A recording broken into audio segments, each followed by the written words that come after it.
ku izina rya Data n'irya Mwana n'irya Mutima Mweranda, amen. Bene wacu dusangiye urugendo rugenda mu ijuru, ndabaramukije mu izina rya Yesu Kristu, nitugire Kristu. Mbere ko aho dusabikanye ijambo ry'Imana, hariho abantu nsanga muri commentaire bariko barasaba inamba za telefone kandi nama ndazibaha. Hanyuma kubisanzwe kubera nari sanzwe nkora ubutumwa ku ma audio, sanzwe fise abantu benshi bava mu magroupe, ugasanga turiko turavuganira muri box bivanye nibyo nuko baba bipfuza ko twoganira. Ariko ikibazo kihari, hari benshi tutaronka umwanya wo kuvugana canke nteba kwishura ama message kubera uko bukeye niko abantu baguma biyongera.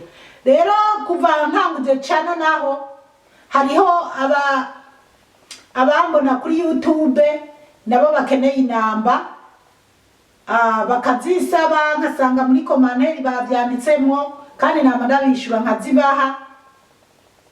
Rero na hari igihe nama ndazitanga muri rusangi, none rero nubu ngiye kuzitanga. Ariko ikintu ngira ndabasabe bana b'Imana, mu magurupe honyene n'abantu benshi, muri telefone usanga ku munsi nakiriye imessage zirenga 50. Rero ubu no kuri YouTube nabwo kandi urumva ko Imana iragura igikorwa cyayo. Rero nagira ndababwire ko uwaba yipfuza ko tuganira canke tuvugana, yo kwandika yorungika audio, yondungikira audio nanje nkamurungikira audio, kandi iyo bibaye ngombwa fise umwanya ukwiye ndaheza nka telefone uwo muntu tukavugana. Ariko ikintu ngira mbanze mbwira abantu, mu by'ukuri ndi umukozi w'Imana, hari igihe bamwe banyiyumvira uko bitari.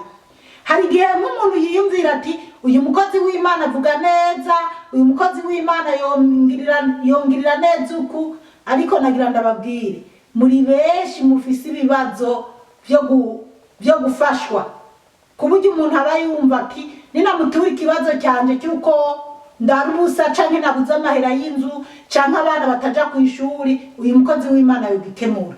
Oya bana b'Imana, muze murantegera, nukuri fise uburyo sinoreka gukemura ikibazo. Ariko jewe atari ibyo Yesu Kristo abashatse ko nkora, ntabwo nobikora, kuko muri benshi mufise ibibazo by'ubuzima, ariko n'imvura iragwa ntiyokwira imisozi yose, ntibikunda. Rero abandi nabo bakumva umenga bambwiye ikibazo bafise nkagisengera, umenga Imana yo cibishura. Oya mugabo wowe ubyizera ukaba ufise ikibazo cy'ukugwaye cyangwa urwaje, uzoza unyandikira izina ry'umugwayi, hanyuma urinyandikire muri telefone, kubera jewe ndafise ikaye y'umuntu ampaye umutwaro w'ikibazo cy'umuntu agwaye, ndafise ikaye nandikamo abantu, hanyuma umwanya wo gusenga ndafise umwanya wo gusengera abantu baba bampaye bene iyo mitwaro. Ariko umuntu azaba ari karangira kumusengera ngo aje Buraya, kumusengera yuko afise ubukene, kumusengera yuko aronka umugabo canke aronka umugore canke aronka uburyo, kuko abandi benshi baba bangira ngo ndabunganishe n'abantu bino kugira babona amaviza yo kuzino. Ibyo ntabyo nsengera pe, kandi ibyo ni bimwe ni iby'amarari, kenshi ni iby'amarari y'abisi.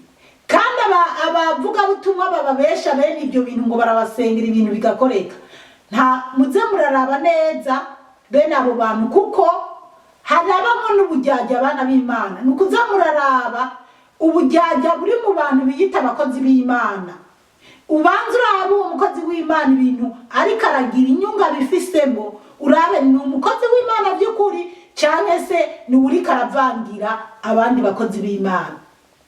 Rero uzobona rero haciye igihe ntaramwishura azanye yihanganire mugabo ukaba ufise ikibazo cy'umuntu agwaye ushaka ko kugufasha gusenga, kuko ni naho nosenga nkaturika canke naho umukozi w'Imana runaka yosenga akimena, wowe utabyizera, wowe utari kurisengera ntibikoreka. Bajya nabo bamwe mubona bikoreka nuko hariho n'ababikoze. Hariho abakozi b'Imana b'abarozi aba yakuroze wenyene hanyuma kugira gusengera ukire. Hariho n'abandi nabonye, hariho bafashe mu misi yeze nyikamani muri Kongo nyuma ritari Tanzania, abantu baza bapfa akagenda akabazura pe, abantu bakiyumvira ngo ni yeza ari muri we, kumbe n'ubujyajya. Rero reka tuvuge ijambo ry'Imana hanyuma ibisigaye tuzoza turabivugana buke buke. Umukama Imana bayezagire cyane, ariko ntiduhahamukira ibyinshi cyane, ariko duhahamukira ibyiza by'ijuru. Rero ijambo ry'Imana tugiye kuzirikana riri muri Izaya ikigabane cya 55 duhera ku karongo ka mbere gushika ku 8. Ijambo ry'umutwe riravuga ngo ibyiza Imana igirira abayo. Yemwe mwebwe mwese munyotewe, nimwegere amazi, nuwo nyene adafise amahera, nimuze nimugure ingano mujye, nimuze mugure ingano naho mwoba mutagira amahera, nimusume umuvinyu n'amata mutarinze kubigura. Ni kuki mutangira amahera ibitari ibyo kurya? Ni kuki muruhira ibitabahaza? Nimunyumvirize neza mubone kurya neza, muzoheza muryoherwe, n'imfungurwa zinuze. Nimutege amatwi kandi muze iwanje mwumvirize, niyo muzobaho. Nzokungana namwe isezerano ryamaho, ndangure ubuntu naraganiye Dawudi.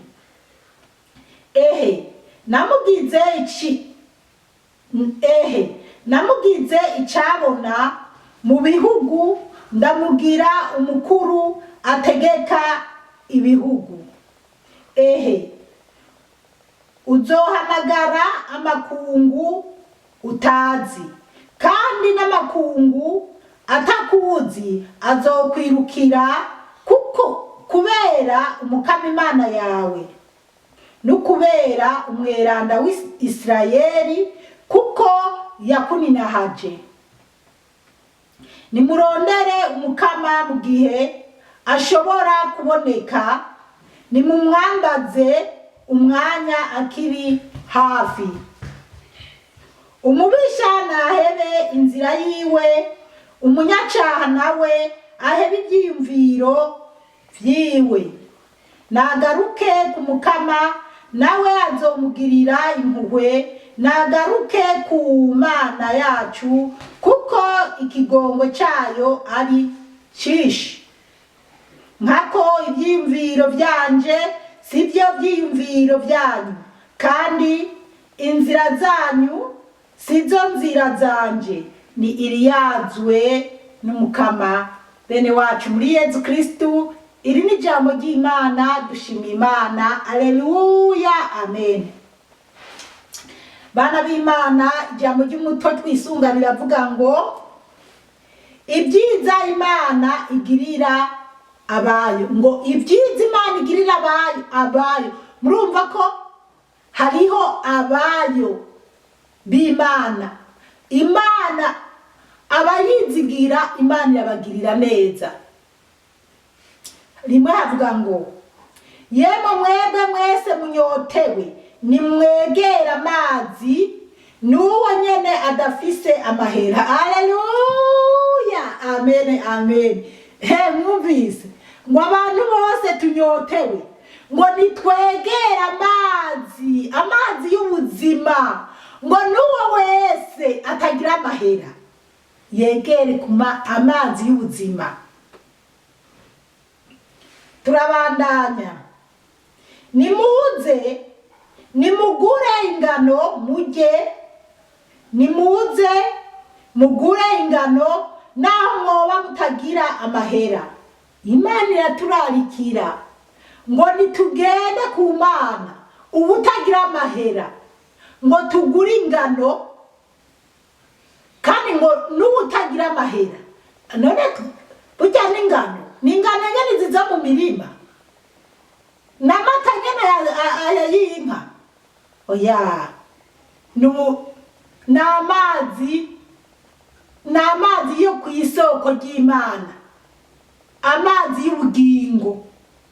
Imana itubwira ati mwebwe mwese, na Yesu yarabivuze ati mwebwe mwese murushe muremerewe nimuze ku isoko ry'amazi adakama y'ubuzima. Rero na Isaya yari karashikiriza aya majambo ab'Imana yari yamutumyeko.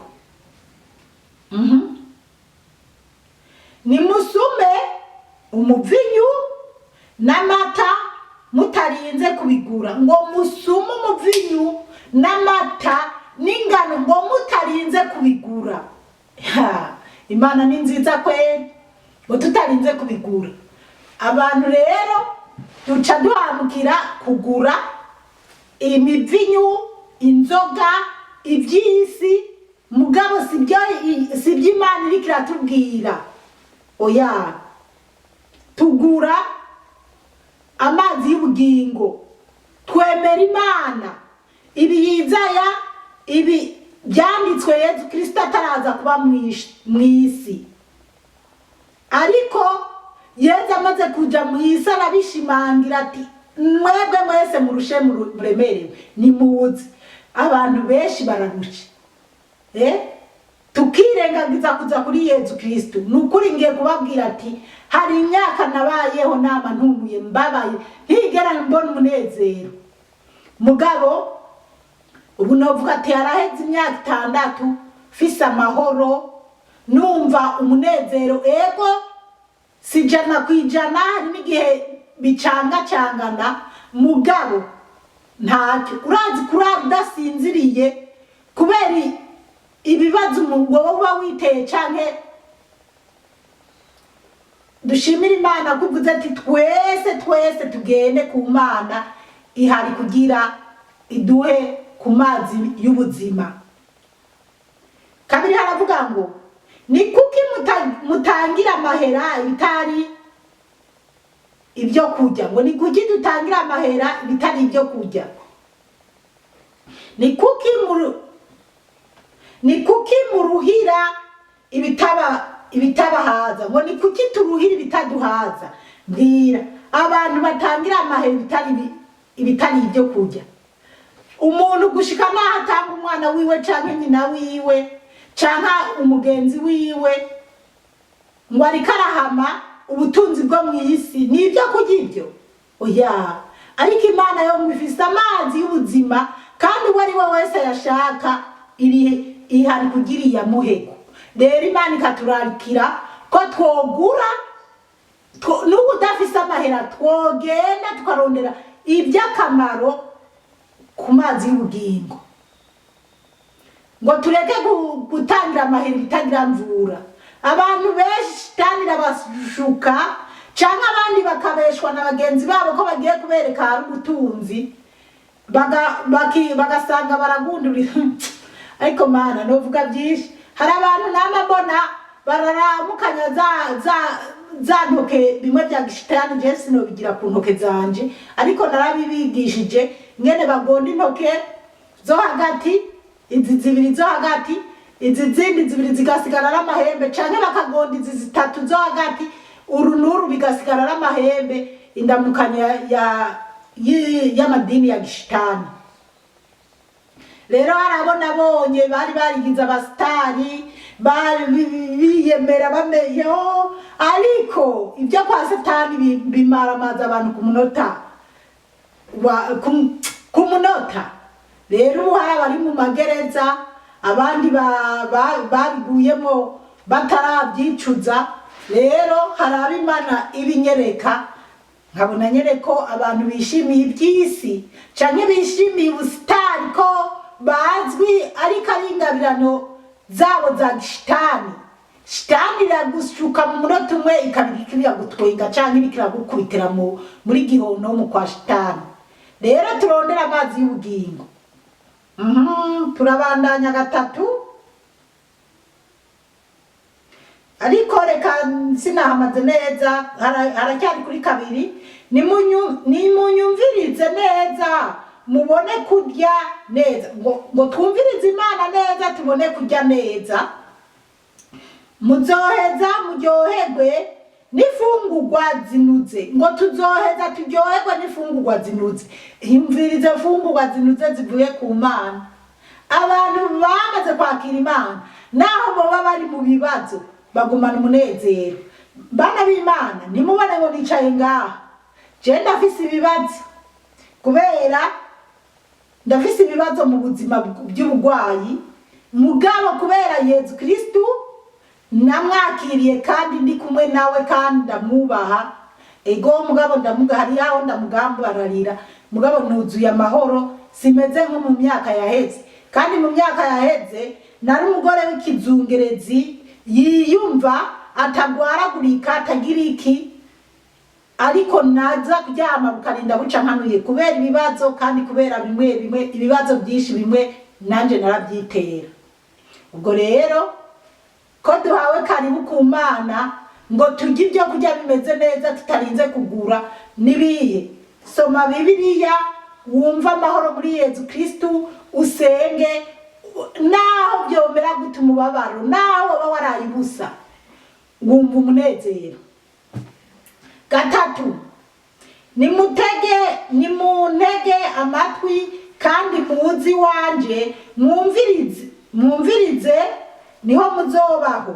Ngo dutege amatwi Imana, twumvirize ijambo ry'Imana, ngo niho tuzobaho. Soma Bibiliya rero, niwumva n'umukozi w'Imana ariko arakubwira ijambo ry'Imana, umwumvirize. Niwasanga umurabire kubyama yama, hanyuma uzura mwumviriza niko Imana iriko iravuga. Ntabwo ari je zitora niko ndavuga ngo oya, niko Imana yavyanditse, niko biri muri Bibiliya. Nzokungana namwe isezerano ryamaho, ndangura ubuntu naragamiye Dawudi. Ngo Imana izokungana natwe isezerano ryamaho, ngo nkuko yabiragamiye Dawudi, Imana yungane natwe isezerano. Uyo wubasha Imana ugacira bugufi Imana, mungana isezerano. Jewe sinaba ndababwira ngo iyi mpeta Yesu Kristo yampaye ituma ndamumirako, ituma numva neza ko ndiko ndamukorera. Hariho abasebya, hariho n'abatonda ngo kubera ngo hano hari bishusho niki, abandi ngo akira Yesu ngo burya wewe nta ngorane. Ariko niducaniranira imanza ku by'amadini.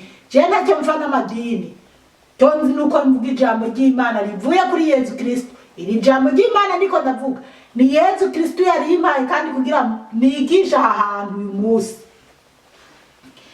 Turabandanya, kandi haravuga ngo namugize icyabona mu bihugu, ndamugira umukuru ategeka ibihugu.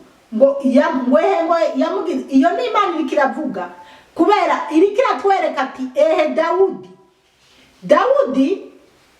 ngo namugize icyabona mu bihugu. None icyabona mu bihugu, abantu nibavuga ngo Yesu Kristo ni umwana wa Dawudi, ngo Yesu umwana wa Dawudi, abantu ngo Yesu umwana wa Dawudi, ngo ngirira imbabazi, barutremeye umwe atabona.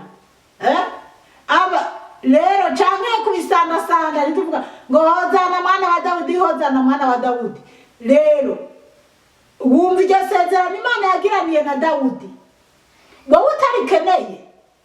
Ikibazo nuko sanga kumbure abo turiko turaganira abo abariko baranyumviriza nabarimo neza, ariko icyo nzi cyo nuko haba harimo n'abandi baba batabirimo, ariko shima Yezu ko bamwe bagaruka bakaza kuri Yezu Kristo. Haleluya, amen.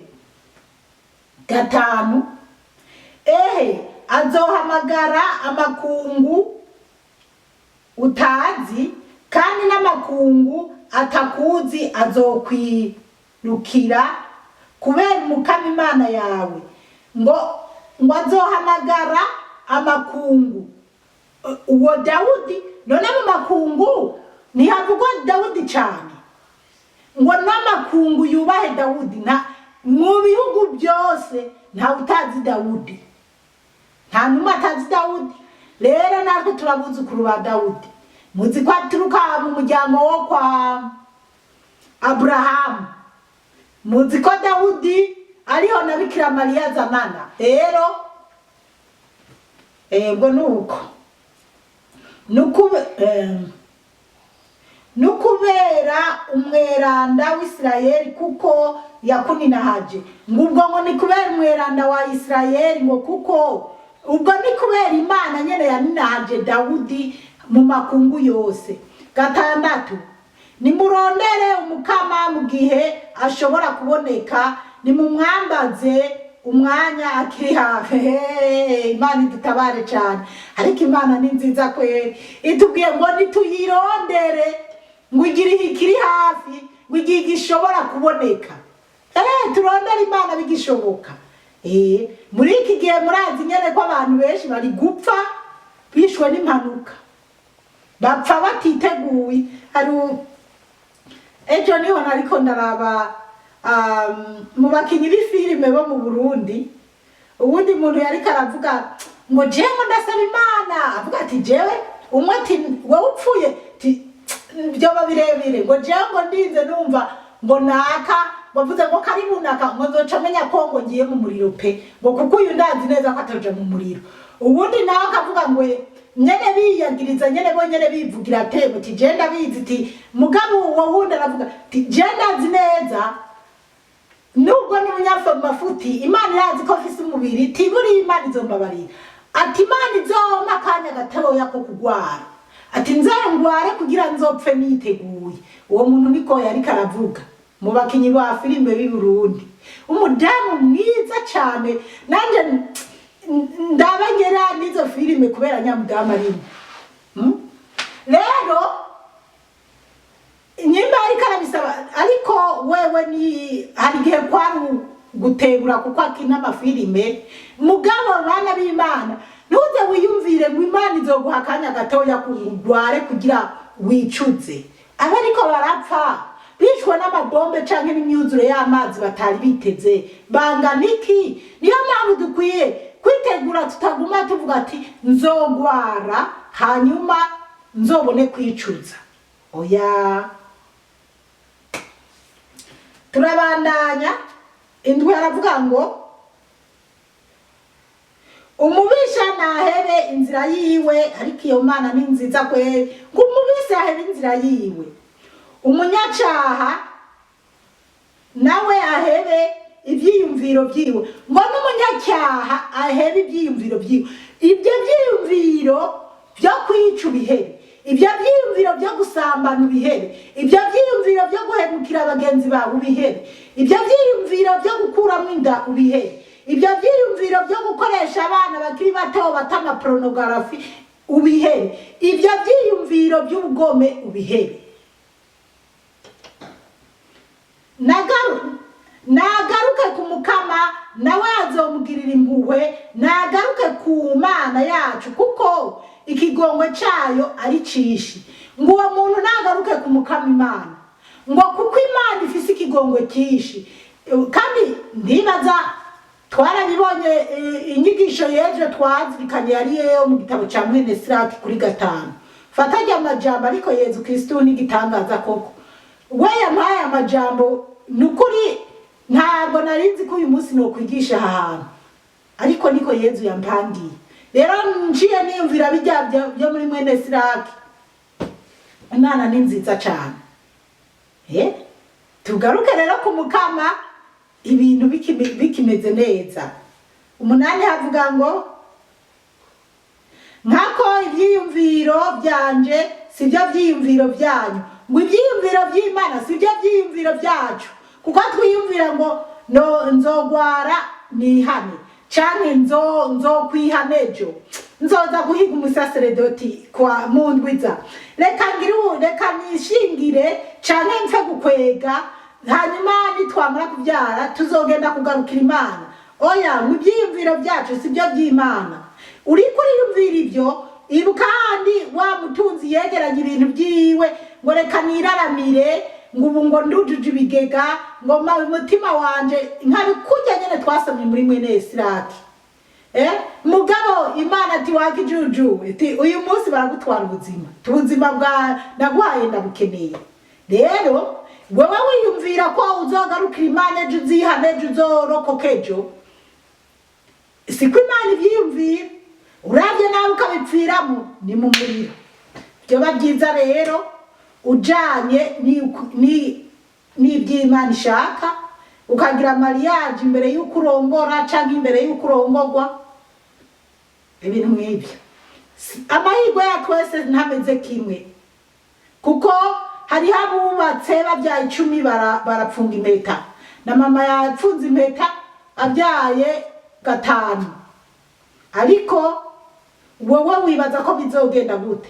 Si benshi bari gupfa batarapfunga impeta kandi baba barabyaranye ba 10 barabyara, n'abandi bariko barapfunga impeta n'abatama b'imyaka 100. Rero ibyiyumviro by'Imana sibyo byiyumviro byacu, kandi nturabe uko naka byamugendekeye ngo nawe ngo niko bizokugendekera. Oya, garukira Imana bigishoboka, garukira Imana bigishoboka. Turabandanya, kandi inzira zanyu sizo nzira zanje, ngo kandi inzira zacu sizo nzira inzira zacu sizo nzira z'Imana. Twebwe twiyumvira kwicira inzira aha, ariko Imana nayo iri guducira inzira aha. Rero izi nzira zacu twicira tuze tubanza kuraba ese izi nzira turiko turicira n'iz'Imana. Odi igiye kuba ndende canke video, ariko ijambo ry'Imana riravuga ngo ni iriyazwe n'umukama. Turahejeje ngo niriyazwe n'umukama. Aya majambo yose twumvise ngo ayazwe n'umukama ni Imana yatubwiye, ntabwo ari jewe zipora. Jewe nasomye nagusiguriye nkuko Yesu Kristo ashaka, ndabigusigurire kandi ndabigusomere. Rero ngo niriyazwe n'umukama. Aya majambo rero yegeranye, ugira icyo yakoze ko umenye ko ari ay'Imana atari ay'abantu. Umukama Imana bahezagire cyane, mwarahezagiwe n'Imana. Ku izina rya Data, rya Mwana, rya Mutima Mweranda. Amen.